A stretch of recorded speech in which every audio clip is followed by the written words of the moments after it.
یک بار درخواست کرده بودیم استاد برای همین نواقض اسلام، برای که بسیاری شخصیت ها هست که با الفاظ کفری گرفتار میشوند خود نمیدونند. چون من خود شاهد بودم، یک مادر بزرگی داشتم که دم میگفتن دم میکرد، سوره غاشیه را میخواند و بعد سپس یک الفاظ میزنند دم من نه دم کیم کیم کی، بعد آخر میاد در عاقبت میگه که پیرو دستگیر میگه. همه خی میگه استاد. برای هم گفتم یک ویدیو در مفصل برای نواقض اسلام میکردید.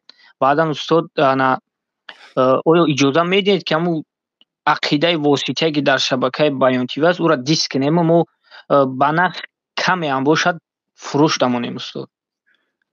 دیسکم خریدار دارد و یعنی که دیسکم حالا هم استفاده میشد. بله بله، چی بانه استاد؟ عجیب. در این مثال اوی تو وای بیس امی چیزا دست امی کمپانیو دا سودا میروند استاد. بله، هیچ گپی نداره. مسئله نواقض الاسلام برادرای عزیز در همین تلگرامی روش درآید.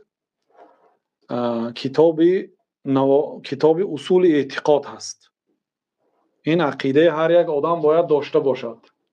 کتاب اصول اعتقاد هر یک بنده باید یک 30 دقیقه خوانده میشه. در همون جای باب هست به نام شکننده های اسلام، یعنی بیکار کننده های اسلام.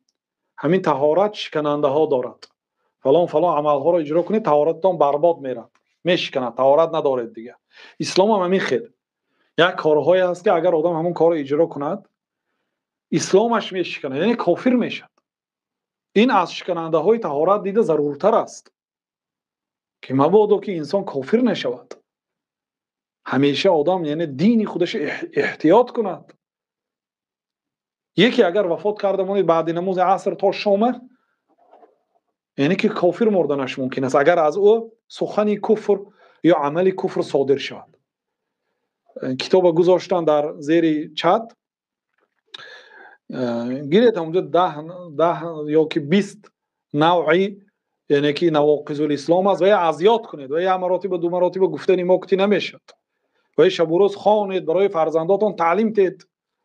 خودتون احتیاط کنید که از شما عملی کفر صادر نشود. هر یک بنده عقیده داشته باشه. این کتاب اصول اعتقاد گیرتون به فرزنداتون تعلیم تیتون. یک جمله در سری دسترخوان خوانید، یک موضوع رو نیم صحیفه، بعد پرسید بچه ها رو. حالی دیروز بعضی زنهای دیندار و نمازخوان و 20 سال سن سطردار و در عائله دیندار زندگی کردگی، فرشته که در قبر آمده سوال میتید منکر و نکیر یا که منکر و نکیر چی سوال ها رو میتید نمیدونن جوابشه و اونا کی هستن نمیدونن. همین کتابی کلان نیست برادران. از 10 ها کتاب ما جمع آوری کرده خلاصه اعتقاد را نوشتگی هستیم. باید همین عقیده در ذهن انسان باشد. عقیده همه کتاب است که علمی است که انسان فقط به اعتقاد میکنه. اعتقاد میکنید که جنت هست، اعتقاد هست میکنید که دوزخ هست. این اعتقاد است. این از همه بالاترین علم است. کتاب هست، گیرتون مطالعه کنید.